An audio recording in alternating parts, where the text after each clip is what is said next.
Bismillahirrahmanirrahim. Assalamu alaykum, hörmətli televizor görüşlər. İslam və biz proqramımızın 80-ci sanını görüşlərini qızğın qarşılayırıq. Mən Abdullah Yalqın. Qadirli görürmələrimiz, həmmələr məlum bolğandək biz bu proqramımızı hər həftə üzüldürməy alaydı bir əhvalımız davamlaşdırıb kilovatımız. Hər sanımızda hər bir müsəlmanın çoxum nəhayət roşan, aniq dəlil əsasında düşünüşü kerak bolğan xilma-xil mavzularını, intayın mühim mavzularını ayrım tema qılğan şəkildə huzuruna sunup kilovatımız. Rabbim ömür vergen müddetkiçe inşallah yana davamlaştırırız. Çünkü hayatımız bir Müslüman buluş sübtimiz bilen turmuşumuzdaki her xil sahalarının ki meyli o siyasi cəhət çetildiğin iş olsun, kündülük turmuşumuzdaki hayatımızda çetildiğin işler olsun. Hemmini bana şu güzel İslamımızın nuru aslıdır düşünüş biz için intayın mühim. İnşallah bu şekilde davamlaştırış Rabbim nasip olsun. Bugün hem Allah'a məlum bolğandyk aldıdan ben daimlik mehmanımızı tanıştırıp ötürteyim. Temamiz intayın mühim bolğanlygy üçün bevasita temaga kirib ketishga aldırap qaldım. Programımızda aziz mehmani hem Allah tanışıp bolğan hörmətli Ustad Şərq Türkistan Ölüm Ala Birligi a'zosi, shundaqla Dünya Müslüman Alimlar Birligi a'zosi Abdurrahman Jamal Kashig'ari'ni taklif qildik. Qimmatli vaqtdan chiqarib qadam tashrif qilganlar uchun ko'p rahmat aytaman.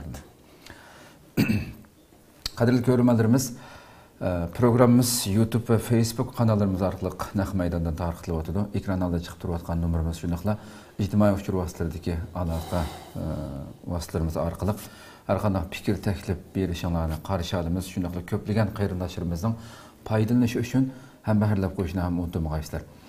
Bugünkü temamız tünügümüz elanımızda bəgəndək nəhayət zil bir tema əlbəttə İslam və demokratiya haqqında toxtulayıldı, oldadık.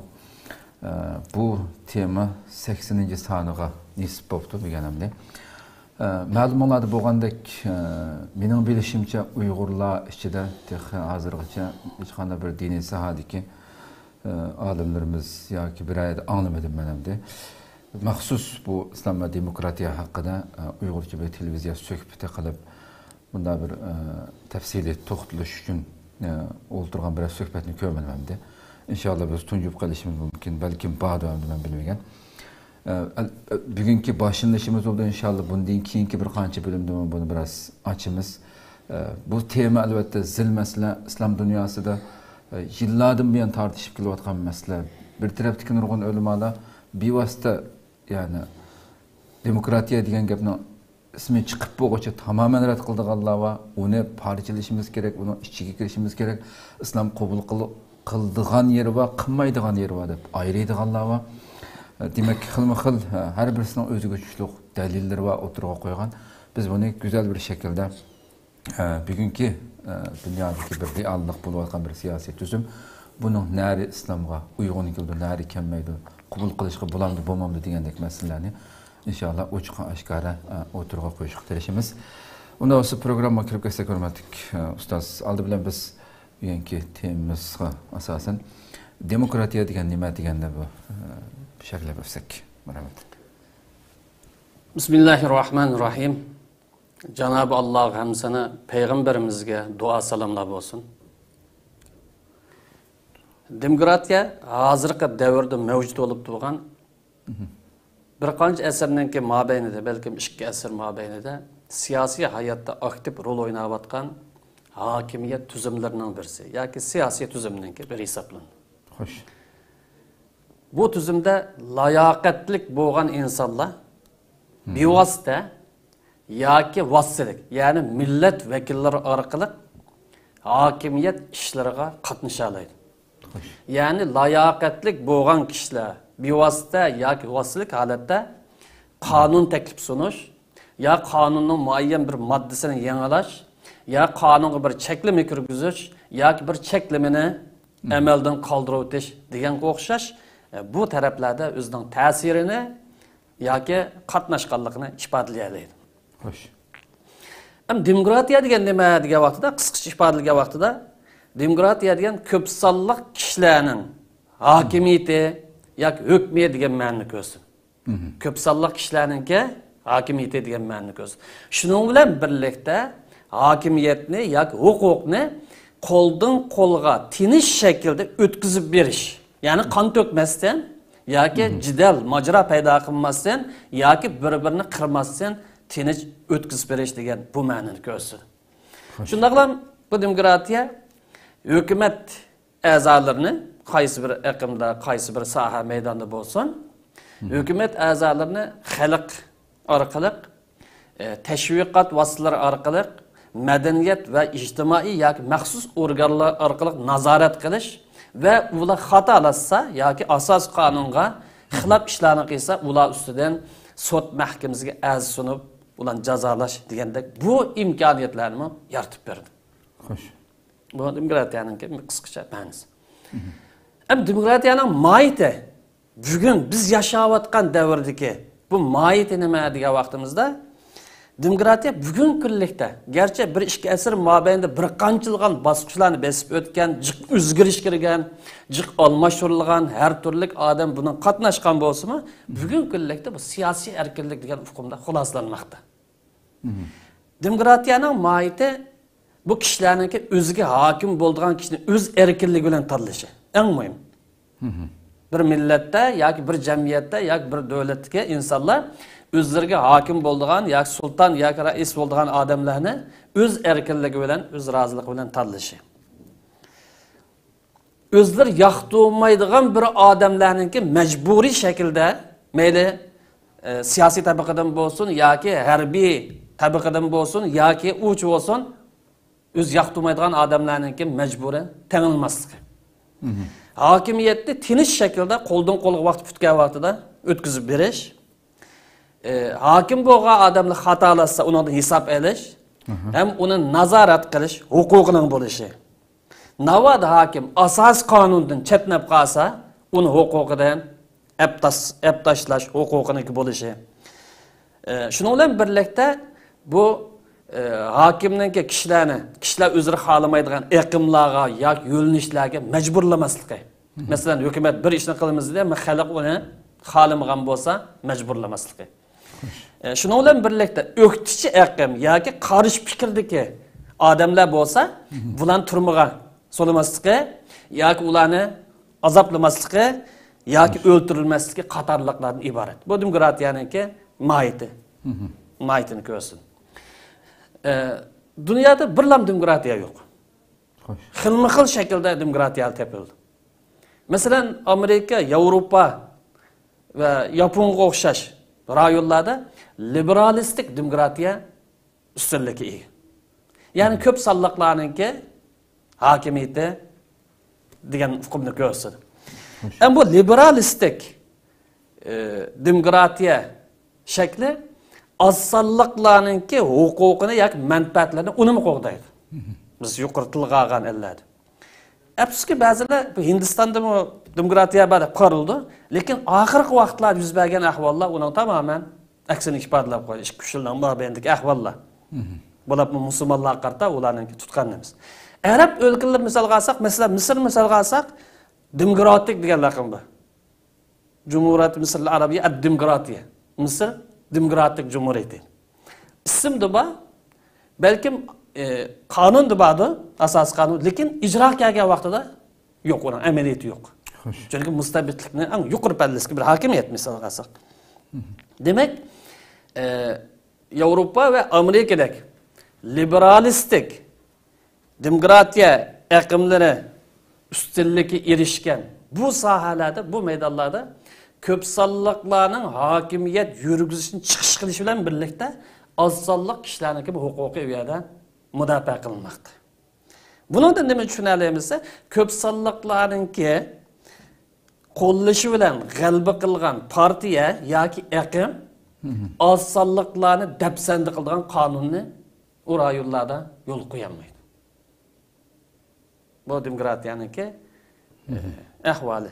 Gerçi oxirgi 5 yil yoki 5 yil bo'lgan farzand etrafida uzun zaman davron qilgan, uzun zaman tashabbus qilgan, uzun zaman boshqalar besim qilgan, nurg'un mablag' ishlatgan bu ko'z qarashdan g'arb ellarining o'zini yana oldi.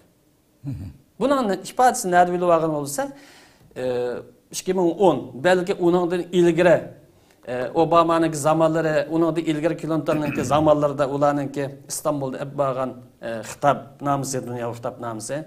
Kahire Üniversitesi elip bağlan kitap namılarda demokratiyanı umumlaştırış bayanları var. Ama zahiri kitap namısında bu çakırıklar bulungan bolsa mı? Lekin istihbarat arkalık bugünkü Arap dünyasındaki bu kalaymıqançılıklarını payda kılığılık. Demek bu ahirki vaqtlarda özünün bu demokratiya kıymet karşıdan özünün menfaat uygun kemmigenlik üçün yeni oldu. Neticede Arap ülkelerinin bir kısmını mustabit hakimiyet turguzan bir kısmını uruş patıqıga, başkalı hiskigan, hiskıldıman asasda tıkıp koydu. Bu onu keyinci belki toxtalarımız bir kıstırmış şekilde biraz hukum ifade verir. Hakikaten bek nait sezgür bir tema nurgun demokratiya üstüdün bügen hadep demokratiyani çakırıvatkan, vakıravatkan devletlerinin keyindimi ulanın nimelerni kılıvatkanlıqı özüninkisi de bölgende kıymet qarışığız etkildiğen nurgun işlerini sadır kılıvatkanlıqı diyendeki işlemi tartışıldığı mesele. Hoş, ondan İslam'daki siyasi tüzümün mahiyeti hakkında toxtulup andiki seliştireyli. Elbette İslam bilen demokratiyanın ibadet bir siyasi tüzümün seliştirdiğini bulmaydı. Hoş. Seliştirmensek hata alışımız. Lekin oxşaşlıq tərəfi oxşamaydigan tərəfin təb çıxışı bunun boladı. Bu vaxtda belki bu sandı olmasa keler sanda toxtalışımız mümkün. Yani biz yukarı demokratiyanın bir siyasi tüzüm buluş itibar konuştuğun bolsa, hem İslam'da bir siyasi tüzüm var mı? Ya ki İslam'daki siyasi tüzümün karakteri. Bu kanda diyen meselede biraz kıskıç toxtalayın. Biz ötken qatamlıq sanda din ve siyaset diyen temada biraz toxtalgan. Şunda olsa mı yani demek ki İslam dini bir bütün hayat metodu Müslümanlığa nispeten. Bu bizge akide meselesi.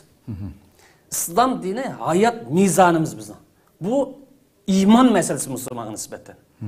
İslam dini insanların dünya ahiretlik bəxt saadetke amallık, hatırcamlık, hürlük, adaletlik erişten xeritsi. Bu mu iman, itiqat meselesi Müslüman'a nispeten. Bu sebepten deyimiz ki İslam dini hiç qandaq bir sahada yoki har qanday bir sahada hayat işlerini tertipke yoki intizam olsamay tashlab qo'ygan yeri yo'q. Ya masalan aqidaga yo'l ko'rsatgan, axloqqa ko'rsatma bergan, yana bir tarafdan prinsip yo'l qo'ygan, lekin ijtimoiy tuzum yoki siyosiy tuzumda islomninki kari yo'q yoki bu vaqt ko'rsatmasi yo'q deb hech kim bunday deyolmaydi. Xo'sh. Çünkü biz İslam'ın hayat metodu, hayat mizanı, hayat xaritasi deb e'tiqod qilgan vaqtimizda cho'qim İslamning siyosiy nazariyasining boy ekanligini e'tiqod qilishimiz bu iman meselesi, musulmonlik majbur hisoblanadi. İslam dinimiz ijtimoiy va siyosiy tuzum sohasida insonlarning ishlarini ratga soladigan prinsipal qoidalarni o'tirib qo'yapti. Ama bu siyosiy maydonda siyasi tüzümden bütün tepsilerini oturup koymadı. Bu rast mı sırası? Prensiplerini, asaslı kaidelerini oturup koyup verdi ama tepsilatı hakkında bizge gösterdim vermedi. Ama İslam'ın siyasi nezareti nereden ki olsak bu İslam'ın asasları, İslam'ın prensipleri ve İslam'ın maksatları da yakınlandı. İslam'ın kanunşunaslıkada ya ki İslam'ın siyasi nezareti de Kur'an bilen sünnet kanun çıkarışının ki en yüksek menbesi yoki asası hesaplanır. İslam dini her zaman üçün hayat mizanı boğalık üçün özgürüp durduğun ijtimai ve siyasi sahada yoki ijtimai ve siyasi tüzümde tepsili maddelarını yoki tepsili kanunlarını yol koymadı. Belki bu özgürüp durduğun dünya oğaçka, ijtimai siyasi tüzüm, bunun prensiplerini, asaslarını, yadroluk, negizlik noktalarına oturup koyup. Sizler muşu prensiplerin asası da devrik kartta, şarait kartta tepsilatını özanlar münasip şekilde şekillendirip olanlar, özanlı bulmuş başkalarında paydalansanlı bol deyip eçber. Bir yerde bir sual düşüşü mümkün. Biz İslam dininin mükemmel bir din deyip itiqad kılımız. Atmamtu lakum dinakum va atmamtu alaykum ni'mat degan oyatni hukm bo'yicha. Bu islom bir butun mukammal bertirib tursa, nima uchun bu yerda siyosatning bir butun shaklini, bir butun buning qalbini qo'yib bermaydi degan savol shu.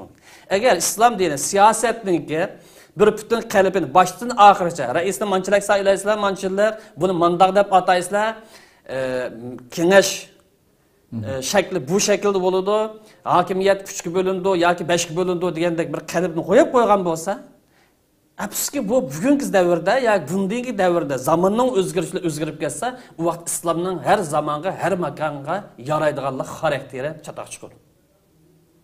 Biz islomni har zamonga, har makonga yaraydi deb e'tiqod qilamiz musulmonlik majburiyatimiz bilan.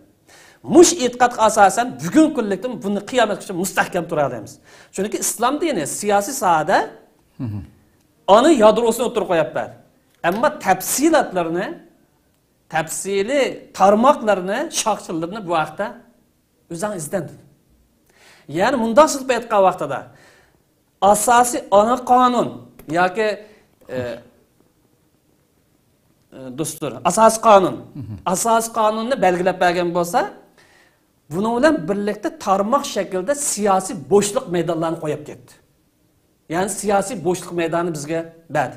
Muş boşluk sahasida sizlar ishlab chiqarsanlar, aqlinglarni yurgizsanglar, boshqalardan foydalansanlar, u yerni to'ldirsanlar, davriga munosib holatda ish harakat olib borsanglar bo'ladi deydigan siyosiy boshliq sahasi bor. Bu yerda biz shariatning maqsadlari, prinsiplari asosida erkin harakat qila olamiz. Siyosatning, shariatning maqsadlari va prinsiplari doirasida. Xo'sh. Tushunsiz bo'ldi deb qarang. Man bu sebepten İslam dini her devirde, her makanda tatbiqlashadi. Ba'zida bugun kunlikda shariat qandadir? Biz o'tgan hafta bunun cevabını berdik. Yani asasını o'ttirib qo'yganligi siyosiy tuzumning bu asosdan her devirde insonlarning mushkulasini ya qiyinchilikni hal qilish yaraydiganligi bu shariatning her devirde tatbiqlashga yaraydiganligining isboti. Masalan, devletinizler sizler cumhuriyet deb atanglar deydigan hüküm yok. Padişahlık deb atanglar deydigan hüküm yok. Hatta halifelik demasanglar bo'lmaydi deydigan unda hüküm yok. Bizga deydigan an aqimuddin. Qur'on sunnatni qonunning asos manbasi qilinglar. Mushtim ko'rsatmamiz bo'yicha hayotinglarni tartib solinglar dedi. Unda bo'lgancha davlatning ismini unda atayli, buni bilan atayli. O erkin bir nokta. Hakimde 4 yıllık sayılaylı, 8 yıllık sayılaylı, yak 2 yıl dekin aptaşlaylı, o erkin bir nokta. Tuğulgandan tartıp, ya ki hakimiyet 5 çıkan tartıp, ölü geçe, sana olap kalsın, tur deyilgan, onda hüküm şeriatın mevcut emez.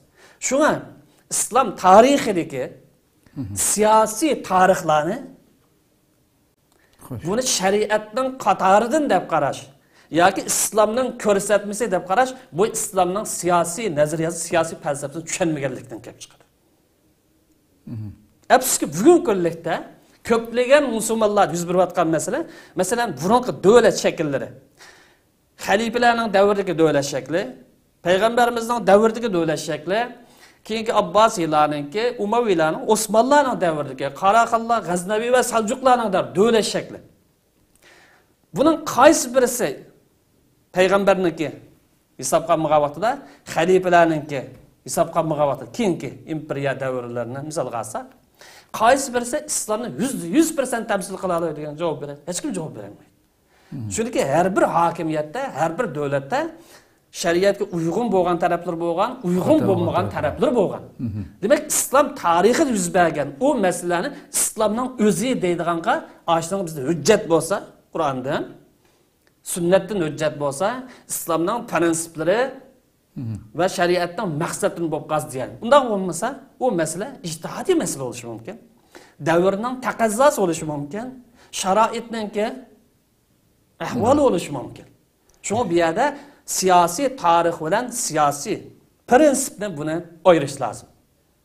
İslamning siyosiy falsafasini, siyosiy tuzumini tushunish uchun. Yoki islom demokratiya bilan bo'lgan, bugungi davr siyosati bilan bo'lgan aloqasi nada o'rtaqlasha oladi, nada o'rtaqlashamaydi. Bu nuqtani bilish uchun siyosiy tarix bilan siyasi prinsipni ayirash lazım. Buning uchun qarindoshlarga islom madaniyatiga asos qonun kiritilgan bu kitobimni taqdim qilaman.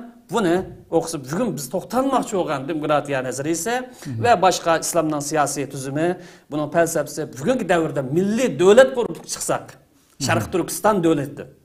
Bu İslam'a uygun kelmem mesela rayon devleti patenzi uygun kelmekte. Bu meseleler hakkında cevaplarını görelim dep qarayman. Asosiy. Hem de O'shada men ikkinchi bir tema o'tishdan burun. Masalan, siz degandek har xil hokimiyatlar davrini uni qo'yib turaydi, keyindagi nurg'unlagan xatoliklar bor dedingiz masalan, mayli Umaviylar bo'lsin yoki uning keyindagilar bo'lsin, ta Osmonligacha. Resulullah ve onun keyingi 4 xalifa davridagi siyosiy muhit, hokimiyatning bir-birisiga almashishi bugungi demokratiya sistemasining nariga tushiradi. Xalq saylamida yoki hokimlarni Resulullah ve Allah'ın peygamberi hem bir devlet reis bo'ldi deylik, bu tamam. O baş üstüge. Baş üstüge. Onun keyindagi xalifalarninki sayılmış yoki huquqdan tushish masalalariga bugungi xalqning ovoz berib saylaydigan demokratiyada ijro qilinayotgan narsaning nariga tushagil bo'ldi. Bunu yana bir tema cevap versem tekrar olması yaxshi bo'ladi. Çünkü ma temani men tutkazmadim. Çünkü bu yerda bir halqalik bir nokta var. Xo'sh. Bunu deydigan. İslamning bir siyosiy tuzumida qarindoshlar deymiz, prinsipal nuqtalardan boshqa sohalarda evrishimlik ega. Men buni siyosiy bo'shliq deb ifodalayman. Xo'sh. Yoki prinsipal nuqtalarning sirti. Prinsipal nuqtalardan sirtida evrishimlik ega. Musulmonlar manfaatlarini her davr qarta, her zaman qarta, mesela biz misal alsak, manfaatlarini mush prinsiplarni chiqish qilgan asosda o'ylasa, tafakkur qilsa bo'ladi. Demak, islomning siyosiy tuzumi her davrga moslashib ketaveramiz. Chunki asos mesela adolat bilan ish qildi. Misal qalaylik. Siyosiy prinsip. Erkinlik kelgan vaqtidami adalet aldığını korundu mu? Ya erkinlik aldığını korunduram siyasi prinsipte. Bu ayrım mesela belki bu vakti ayrım bir toxtuluş doğru geldi. Demek adalet mi siyasi prensip? Erkinlik mi siyasi prensip? Adil iş kıldı. Bunu qandaq tatbiqlaymiz? Qaysi vasını kullanımız? Bu yerde boşluk var mı? Boşluk var. Bu vakti yani biz toxtalımız programımızda. Demek bu yerde İslam'ın siyasi nazariyasida bunu düşünüş için o'zgarmaydigan nuqtalar bilan o'zgarishni qabul qiladigan nuqtalarimiz intayin muhim. O'zgarmaydigan nuqtalar deganimiz keskin hujjat bilan, keskin dalil bilan isbotlangan nuqtalar. Buni savobit deymiz. Masalan, aqida rayoni. Arkanul iman, imanning asosidir. Misolga olsak, bu aqidadagi sabit nuqta. Axloqning asoslari yaxshi tarafi bilan, yomon tarafi bilan savobit. Shuningdek, islomning siyosiy tuzumida qurilish shakillik va ijro qilishga munosabatli savobit, o'zgarmaydigan prinsiplar bor. Buning bilan o'zgarishni qabul qiladigan, taraqqiy qildirishni qabul qiladigan, yangilashni qabul qiladigan, qo'shishni qabul qiladigan va boshqalardan foydalanishni qabul qilgan doiralar. Buni bilish intayin nuqta. Agar buni bilmay qolsak, islomning siyosiy nazarini tushunishni xatolashimiz. Burun kitobda bunday yozib ekan, Osmonli buni qilib ekan, Umayli buni qilib kelsak chatoq chiqadi. Asli manba Qur'on sünnet ko'rsatmayat baş ustiga agar tarix shaklida bo'lib qolsa, shu vaqtdagi reallikqa munosabatlik bir masala bo'lgan bo'lsa, bu masala davrimiz qarta uyg'un kelmasa, uni o'zgartirishga, almashtirishga, taraqqiy qildirishga bo'ladi, do'tis bo'ladi. Bu o'zgarmaydigan bilan o'zgarishchan nuqtalarda diqqat qilgan masala, o'zgarmaydigan nuqtalarda dinimizda ijtihod qilish bo'lmaydi. Ya'ni aql ishlatishga o'rin yo'q. Xo'sh. Yani ijtihad qilish bo'lmaydigan, bu yerda aqling tutturdi dedi. Chunki ilohiy vahiy bu yerda keskin qilib mo'yir basvatgan ya. Masalan, adolatni yo'q qilaman deb yo'q qilolmaysan. Xo'sh. İnsonningki erkinligi, barobarligini yo'q qilmaydi, yo'q qilamiz, mo'yir basgan nuqta. Prinsip. Endi musulmon bo'lishibdi bilan ruddu ilallohi va rasul degan bo'yicha har qanday tasavvuringni, fikringni, shariktingni Qur'on sunnatninki xaritasidan, yo'lidan apmansan deydigan bir mo'yir basgan masala, uni o'zgartiramiz. Asas manba oldiki manbasibdir mesela. Endi bu yerda ijtihadni qabul qilgan, aql ishlatishni, iznish qabul qilgan doira bor. Bu ikki nuqtadir. Birisi shariat hech qanday hujjat kelmagan doira. Masalan, davlatdan shaklini ma'u shaklda qurib chiqaylik bugun dedi. Masalan, bugun kunlik dinimiz bu to'g'riliq hujjat bormisi yo'q, dalil bormisi yo'q. Buni Cumhuriyet deb ataylik yoki madaniy davlat deb ataylik, yana bir narsa deb ataylik, bu yer erkinlik. Muhimi bu davlatning asos qonuni nimaga tayinib ma'lum. Qonuniy manbasi nimaga tayinib diqqat qilganimiz ashar. Ekan yana bir nuqta dinimizda dalil ikkiga bo'lindi. Dalil hujjat. Birisi keskin bo'lgan hujjatlar, aniq bir xil hukm berdi, ro'shan. Yana bir xil hujjatlar va oyatlarning ichida sunnatda topildigan har xil izohlashni qabul qilingan. Masalan, 3 xil ma'no bagini bo'lgan, balkim 5 xil izohligini bo'lgan dalillar bor.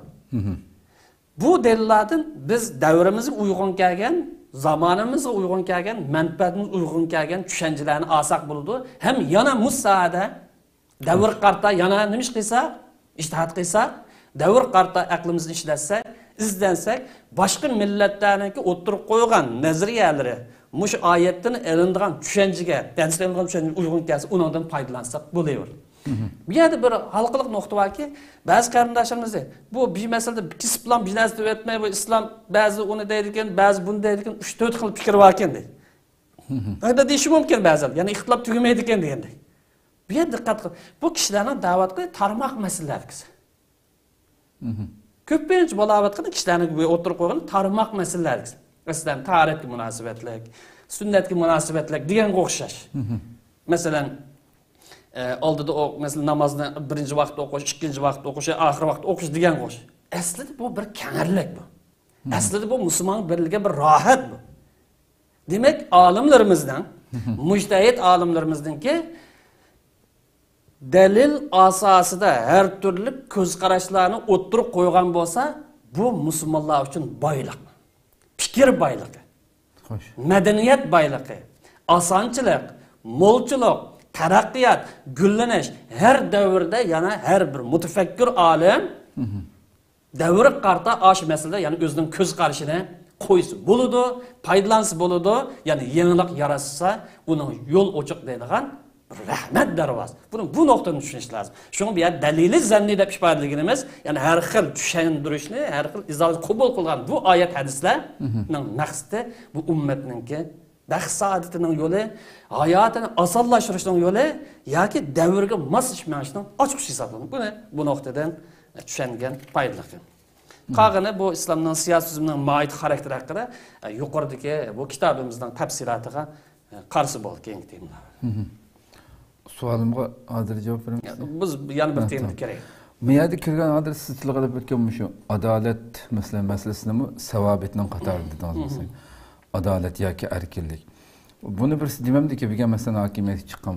U sizga ko'ra adolat masalan uning bir elastiklik aylantirilmaydi masalan. Yoki erkinlikni masalan kishi bilan erkinlik degan mushlam degan olmaydi. Har davrga ko'ra erkinlikning doirasi kengayib tarishi mumkin. Yo'q, bizning dinimiz aniq. Adalet meselesi. Dinimiz adaletni prinsipal bir meseledir. İnnallah ya'murukum bil adli vel ihsan. Adillik buyurdu. Çoğun olsun adillik, küçük olsun buyurdu. Özünüz olsun, aileniz olsun, millet olsun, dostunuz olsun, düşmanınız olsun buyurdu. Dostum kelgen çağda adillik, düşmanım kelgen çağda ya düşman demeyli, husumetçim kelgen çağda adaletsizlikle hakkı yok. Her qandaq meydanda çoğun olsun, küçük olsun, yakın olsun, jirak olsun, adil iş qilish dinimizning keskin prinsipi. Bu yerda antaqın chiqsam shuni qilishga majbur, samat chiqsam shuni qilishga majbur. Musulmonlar bo'lgan bo'lsa, agar musulmon emas bo'lib qolsa, u ayrim bir masala. Çünkü bu yerda ma'u men yoqdi, ma yoqmaydi. Av men yaqin adashdi, ma'u mening xo'sham yo'q deyish haqqi yo'q uning. Adolat masalasi kelgancha, men so'z orqali bo'lsin, yazma orqali olsun, yani adalettin çetlenip gidip kalkaz, kıyamet günü köylükünü gör. Çünkü bunu da müdürlaş kılmaydı. Erkinlik meselesi mi? Mesela akide erkinlik misal kalır. En çok erkinlik mi? Mesela bugün bizde misal kalsa ve başka azsallık da ifadeleniyotgan Müslümanlar misal en çok xafalık ki kirzisi neme bunun? İtiqat erkinlik erişemezliği. Yani Perverdigarı özü iraat kılgandek ibadet kılış erkinlik erişemezliği.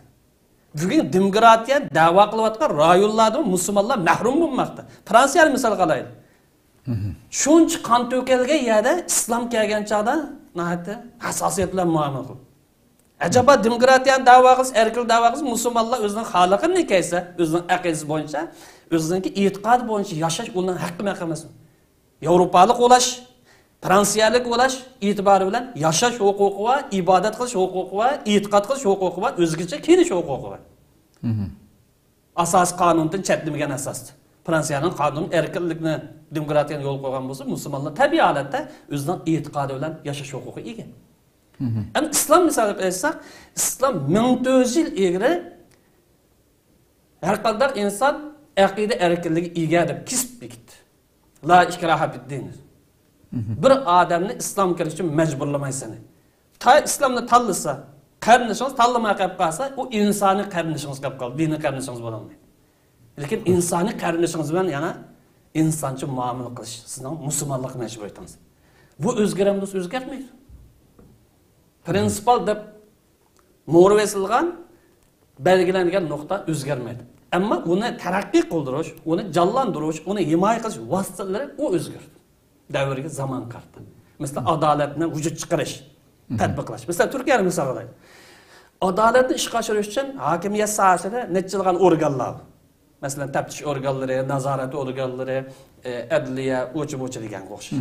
Bu taraqqiyotni yana qabul qildi. Taqimni yaxshilaydi desa. Turkiyadagini bilan aytsak, Arab dunyosini misol olsak, farq var. U mu deydi ki, men adolatni ishga oshirmas deydi, bu mu deydi? Her birisi o'zining ideyasi qartadi. Her birisi o'zining da'vo qilayotganiga deydi. Agar ilohiy vahiy iymon etgan bo'lib qolsa, u vaqtida u boshqa bir narsaga aylanadi. Shunga sab, ya'ni men dastlab aytgan chog'da haqiqiy demokratiyani da'vo qilgan yoki haqiqiy demokratiyani asos qilman degan bo'lib qolsa, boshqa tuzumlarga qaragan chog'da islom eng yaqin o'g'ini shu. Xo'sh. Ammo o'zi musulmon bo'lsa-mi, demokratiya deb ismini qo'yib olgan bo'lsa-mi, lekin qilayotganning mutlaq ko'p qismi mustabidlikning Fir'avndan qalishmaydigan, Xitoyning eng yuqori darajada mustabidlik mavjud bo'lsa, bugun kunlikda mavjud. Bu bularni g'arbning g'alchilari ko'pincha shu tuzum bilan ketyapti. Hepsi bunu degan vaqt biz uni ko'rmadik, buni ko'rmadik deydi. Istixborot ish qilgancha deb qo'yib qo'ymaydi. Hukumat bir xil ish qildi, istixborot yana bir xil yo'l bilan ish qildi. 50 yillik strategiya plani o şekilde mağdur. Biz o ayrım tema, onunla bu temamızı kirmeyimiz. Hoş. Hoş ne olsa İslam demokratiye qanday qaraydi deylemni? Demokratiyanın haqiqiy mahiyetini biz yuqori qisqacha tanishtirgandik. Millatning o'ziga hokim bo'lgan odamni o'zi tanlash erkinligiga erishish. Xo'sh. Enin kendi huquqni tinch shaklda qo'ldan qo'lga o'tkazishdir. Demokratiyanın mahiyeti. Hoş. Ama İslam dünyasında hali esirden yüz bergen mesela tamamen bunun eksçe. Hakimiyet almışkanca nurgun kan dökülegilik. Bunu ben tarih degeni bana muşun maksat kıldım. Demokratiyanın hakik mahiyeti hesaplandığan hakimni saylama arqalı saylap çıkış, hukukni qo'ldan qo'lga tinch shaklda o'tkazib berish, xalqning fikrini elish, mesela işini xalayımız ya xalamayımız degende, köp sallıqның köz qarşını elish, endin köp partiyelik tüzümni yolu qo'yish, az sallıqlarninki öktichilarninki e'tiroz bildirish, huquqini e'tirof qilishga o'xshash vositalar va shakllari islomning ko'rsatmalariga zid kelmaydi. Hammasiga Payg'ambar alayhisolamning hayoti, Payg'ambar alayhisolamning tarjimali, xalifalarninki siyosiy hayot qarab olsak, har birisiga delil topqani bo'ladi. Bu yuqorida men o'ttirib qo'ygan bu temalar islom tamamen uyg'un kelamiz, uyg'un keladi. Masalan, o'qituvchi partiyalarning qo'lida. Masalan, xalifalarning davrini misol qilaylik. Hazrat Ali zamonida o'qituvchi partiya bormidi, yo'qmi? Partiya ismi bo'lmagan bo'lsa, bor. Partiyamiz jamoat ismi. Xo'sh. Ya'ni bir aqim sutdir, bormidi isbot. Masalan, xavorijlar misol qilaylik. Hazretler tamamen yoktu etti, bundan yoktu etmedi. Ama bir farkı olanın ki o öktücü olan bosma İslam namıda öktücülük kıldı. Malkılık nokta. Bigenki öktücüler mesela Türkiye'nin değil, mesela tamamen mesela ya ilmanizm ya dinsizliğimizde öktücülük kıldı mesela. Demek, diye bir misalına. İslam devlette kurulduğu vaxtıda öktücü bulaş yoki muariz yoki muxolifatchi deb atib turgan. Haqqi bormi? Haqqi bor. Xo'sh. Asas qonun doirasi ichida o'qituvchilik qilish haqqi bor. Bir ishni xohlamiz. Masalan, misol qilaylik. İstanbul qonunini ochimiz dedi, biz qopab ochmaysan dedi. Hozir Turkiyadagi o'qituvchilar bilan hukumat orasidagi bir masala. Asas qonunga rioya qilgan asosda o'qituvchilik nazariyasini o'tirib qo'ysa yo'lliq. Sahobalarning davridami xalifalarga e'tiroz bildirgan ahvollar mavjud emas.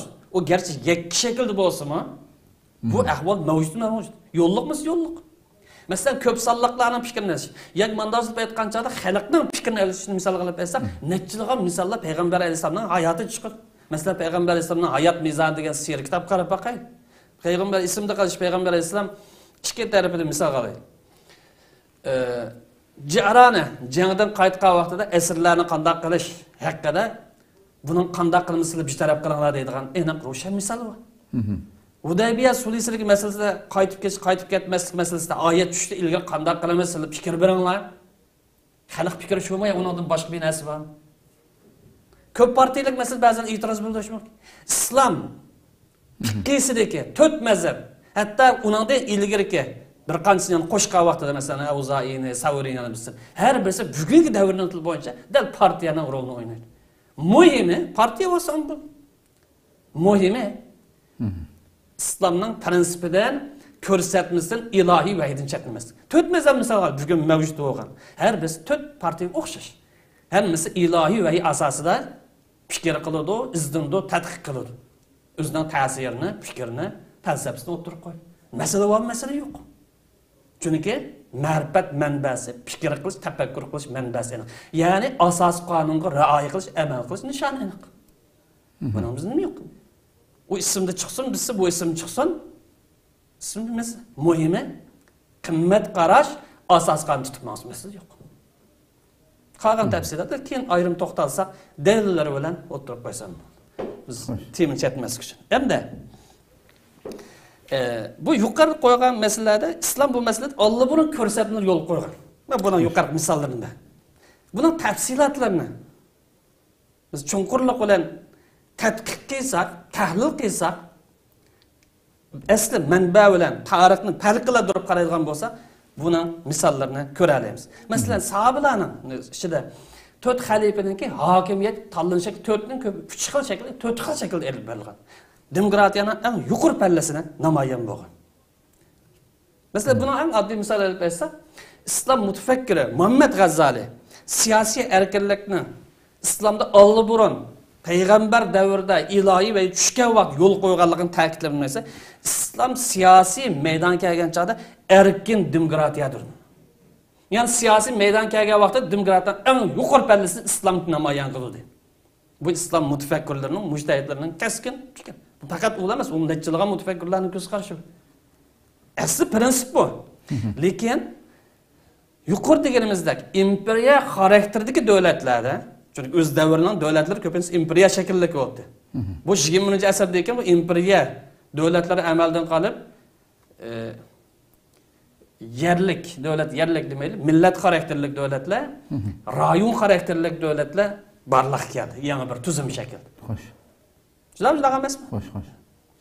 Demek, aslında İslam'daki felsefesinde siyasi erkinlik olduğunu orun tuttu.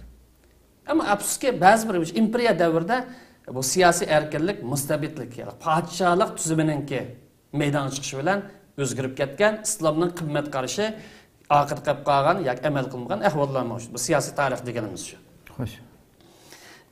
Bu islomning siyosiy nazariyasida hokim bo'lgan odam, bu nima deb atayli? Prezident deb atayli, rais, lider deb atayli, xalifa deb atayli, muqaddas emas. Bu qaysi musulmon o'xshash bir odam. Mas'uliyat jihati lekin mas'uliyat ag'ir. Hokim bo'lish e'tibor bilan. Ammo e'tibor jihatda muqaddas emas. Çünkü ma'sum emas payg'ambardan boshqa kim bo'lsin. Uningki xatoligi bor, yaxshiligi bor. Az ko'p bo'lish farqi. Shunga islomda bu hokim bo'lgan odam millatninki vakili va xizmatchisi deb sifatlanadi. Asli haqiqati bu. Ammo afsuski oxirgi mustabidlik davrida 20-asr, 21-asr va 19'larda bu necha bo'linib ketgan, parchalanib ketgan va balkim uni oldidagi davrlarda bu hokimlar muqaddas to'ni kaydirilgan rais bo'lgan deydi, hokim desa naini hokim deb tushunganmiz. Bu bütün mal mülk devletning mal mülk şunun yançıqıdan şunun bo'lib ketadigan, xalq uning quliga o'xshash shaklga qo'ygan. Bu islomning hech qanday berdi emas. Bu islomga hech qanday vakillik qilib, bu islomga tamoman zid yo'l tutganlik. Bu diktatorlik, mustabidlik. Bu hokim bo'lganda millatning vakili xizmatchi islomning siyosiy nazariyasida. Aslida haqiqatimiz shu. Shuni bu hadis varmiz, aniq hujjat var payg'ambarimizning bu haqda. Bundan ko'chadan chiqib qolgan gap emas. Buni g'arb nazariyasidan kelib. Aslida bugungi nimada odatga o'xshash. Islomning siyosiy nazariyasi 1900 yil ilgari qo'ygan nazariyasi shu. Aniq hujjat bilan o'tirib qo'yalib nazariyani. Ammo keyingi vaqtda musulmonlarning amal qilmaslikka machik parchalanib ketishi, mustamlik holatga tushib qolishi, sirtning ta'siriga uchrashi, madaniyat mustamlik duch kelishi va boshqalardan faxrlanib o'zini unutib qolishi degan o'xshab bu illatlar bu yuqorqi illatni paydo qilgan. Shun bu millatning hokim bo'lgan odamdan hisob olish haqqi bormi, haqqi bor. Uning ishlarini nazorat qilish haqqi bormi, haqqi bor millat bo'lish e'tibori bilan. Shundaqlam vazifasini to'g'ri qilmay qolib qolsa hokim uni huquqidan ep tashlash huquqi ega millat. Millat bo'lish e'tibori bilan. Nima ish qilsa? Chunki millat İslam felsefesinde, İslam'ın siyasi felsefesinde hakimiyetinin asası hesaplandı. Millet bulması devletin bulmaydı, hakimiyetin bulmaydı.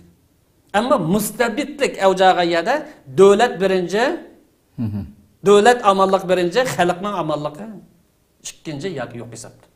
İslam'ın siyasi nazariyesinde ümmetin amallığı, Müslümanların amallığı birinci. Millet bo'lgan chaqda endan davlat bor. Davlat va deb mustabidlik bo'lsin, diktatorlik, qonxo'rlik bo'lib qolsin, uni yo'l qo'ygan maqdaydigan ish yo'q. Bu nazariya qismi. Hamda bu demokratiya, islom demokratiya qanday qiladi degan bu temada. Demokratiyaning vositalari bugungi kunda hokimlarning diktatorlik qilish va mustabidlik qilishdan oldin olish uchun eng yaxshi bir chora hisoblanmoqda. 21-asr. Choradir, vositadir. Yani hakimlarning diktatorlik qilishi, mustabidlik qilishi og'in oldigan, bugungi kunda tepilgan vositaning yaxshisi demokratiya bo'lib qolmoqda. Nima ish qiladi? Chunki biz musulmonlar o'zimizningki siyosiy nazariyasini bilmadik. Siyosiy ong jihatda chekindik. O'zimizning e'tiqodini tushunmadik, amal qilmadik.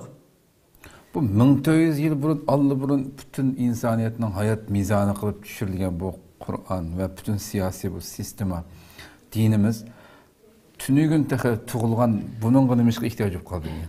Aslında qaytish kerak olsa bir vasıta şu vahiyning en menbasiga bu 1400 yıl burun düşürülgen dinimizge qaytishlam to'g'ri emasmi? Bugungi kunda bu yaxshi qoldi deb bunun qaytishga. To'g'ri. Musulmon vahiyga qaytish majbur. Xo'sh. Dinimizin talep kıldığını şu. Şunda bir halet şekillengiçe, yani şeriatını kanun kıldığın bir devlet. Hoş. Federalistik tüzümde olsun, ya bir tüzümde olsun, ya ayrı ayrı deken prensipini birleştirgen bir tüzümde olsun, aynı bir halet şekillengiçe. Bugün biz yaşavatkan bu günlerde en çok kapılıkımız demedi.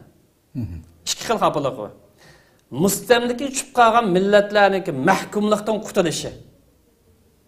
Bizga o'xshash millatlar. Bu bir xapilik bo'lsa, Arab davlatlarini misolga olsak, bulardagi eng cho'ng xapilik diktatorlik, mustabidlik.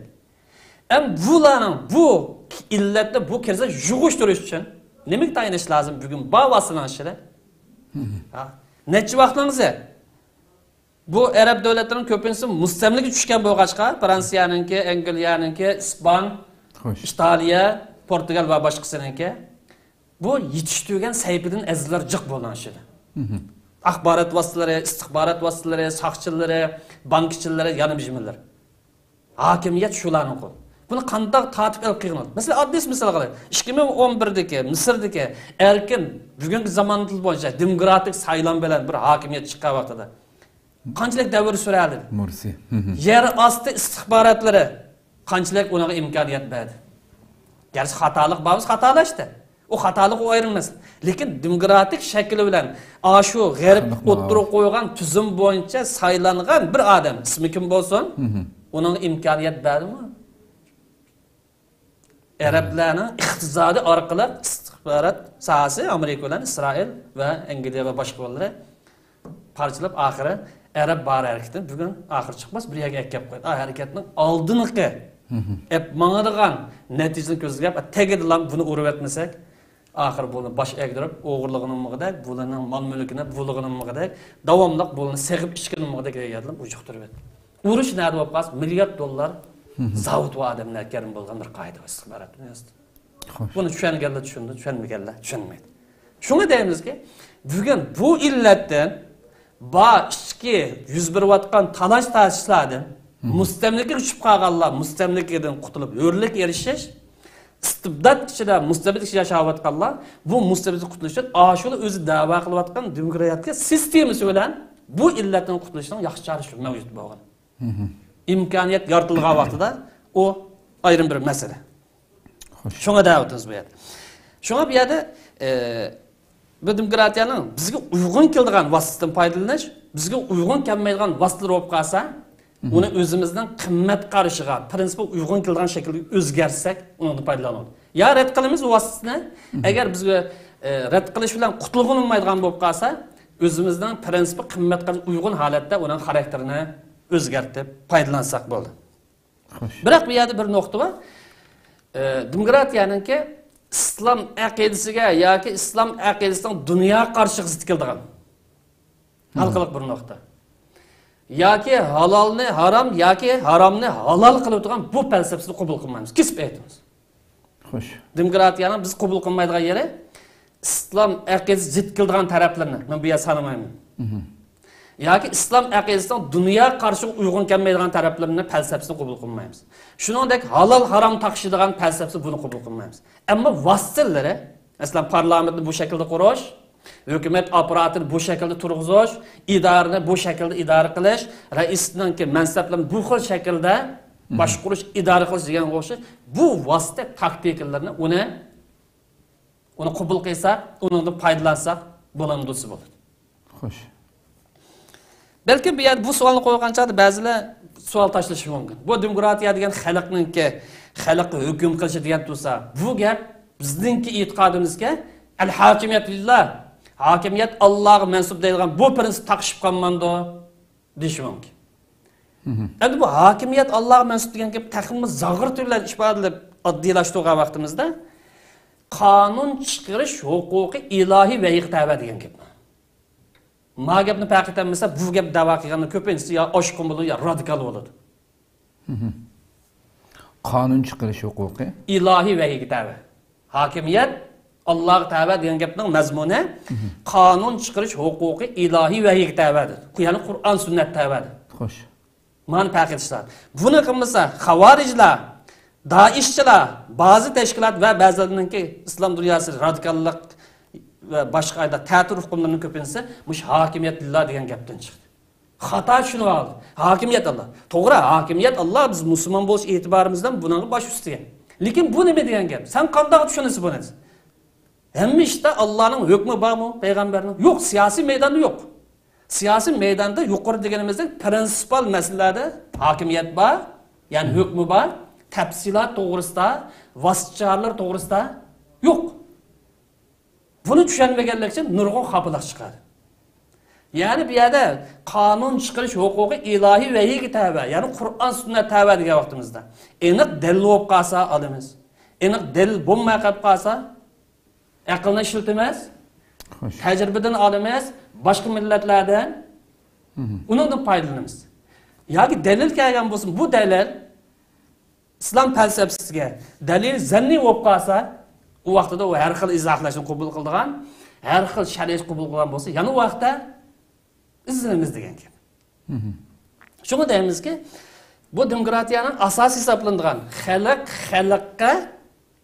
xalqninki o'ziga o'zi hokim bo'lishi degan bu falsafasi qandaqdir bu yerda hokimiyat Allohga mansubdir degan bu hukmga zid kelmaydi. Yani demokratiyaningki bu falsafasi, yani xalq o'ziga o'zi hokim degan falsafasi nimaga zid keldi bo'lsa, hokim mutlaqlikka qarshi, yani hokim mutlaq bo'lishga qarshi, siyosiy mustabidlikka qarshi, siyosiy diktatorlikka qarshi degan gap. Xo'sh. Allah'ın maksat qilgan. Bu asli zidlashtirgan bo'lib qolsak, islom dunyosida yoki islom tarixida yuz bergan hokim mutlaqlik qarshi turish lozim. Masalan, xalq deydiki, bir odamning unchalar uzun yil hokimiyat yurishini o'zi o'lgandan keyin bolsiq qilib qo'yish xohlamaymiz dedi. Hokim mutlaqlik, mustabidlik, diktatorlik. Bu demokratiyaning raqobatchisi yoki ziddi bu hukm bu. Qandaqdir bu gapdan hokimiyat Allohga mansub degan gap biz chiqmaydi. Qandaqdir bu yerda hech qanday bir musulmon demokratiyadan foydalanamiz deb qaragan bir musulmon aqidasi sog'lom bo'lsa, Allohning ko'rsatmasini rad qilmizga hukmni demaydi. Balki u musulmonning kallasiki bu yer demak uchun mustabidlikni rad qilish, diktatorlikka qarshi turish, hokim mutlaqlikka qarshi turish shuni maqsad qildi. Shunga har bir hukmni, har bir atalg'ini, har bir nazariyani o'zining joyiga tushirish lozim.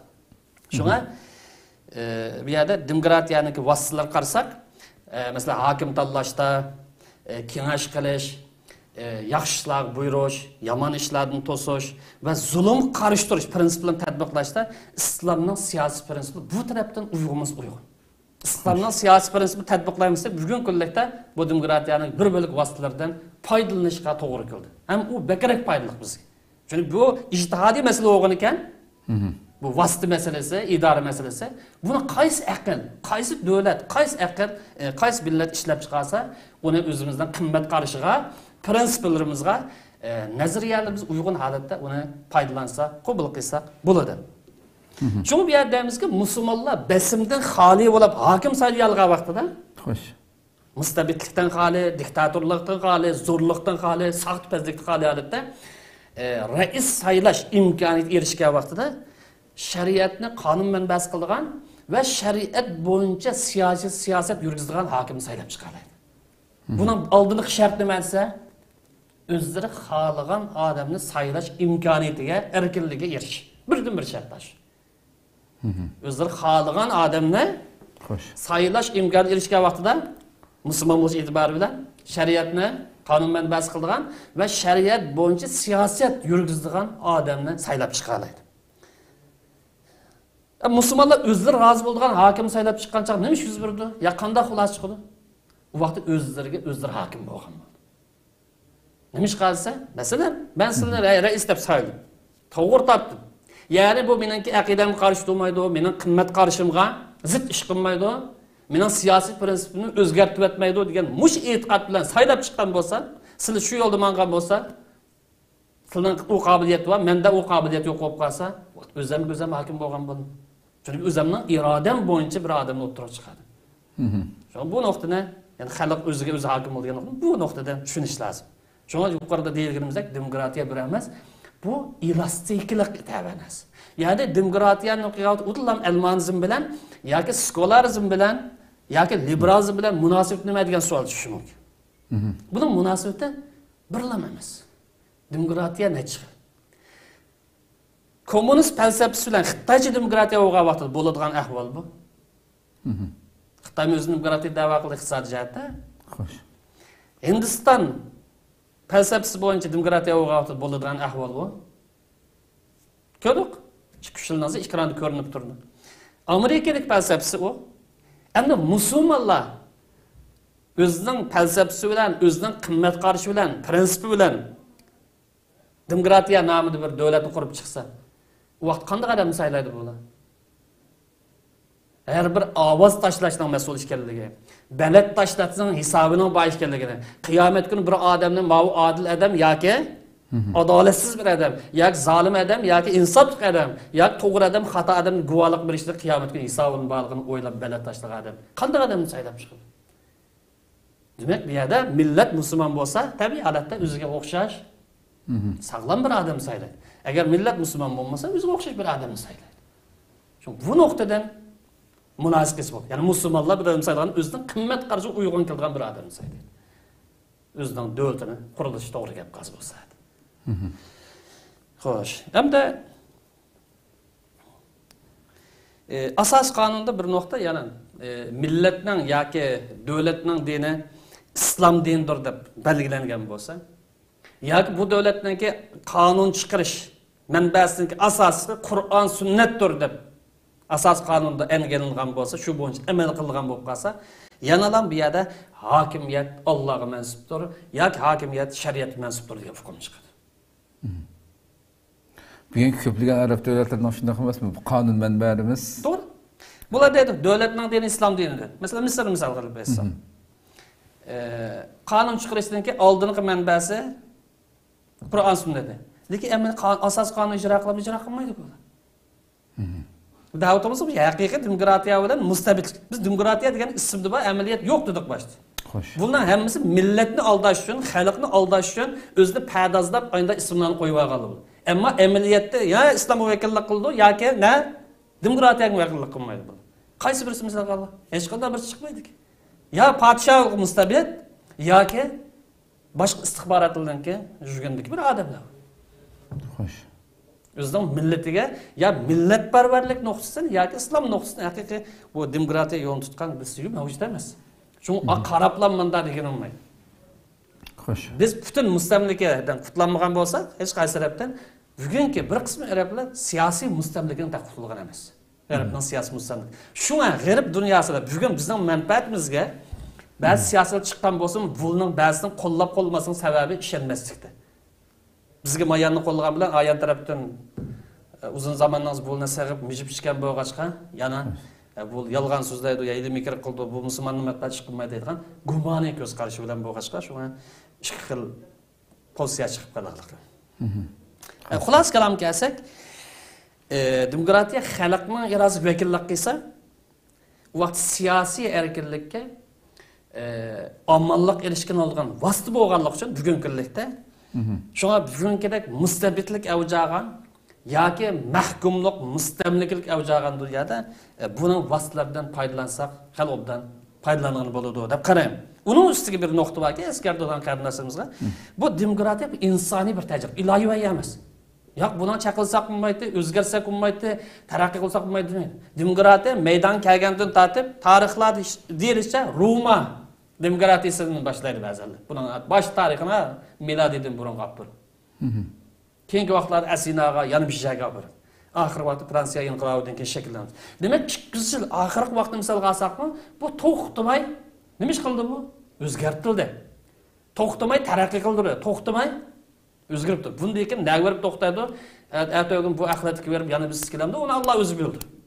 Bular chunki bular o'zidan manfaatga shildirdi, manfaatimiz asta javanga sap qo'yardik.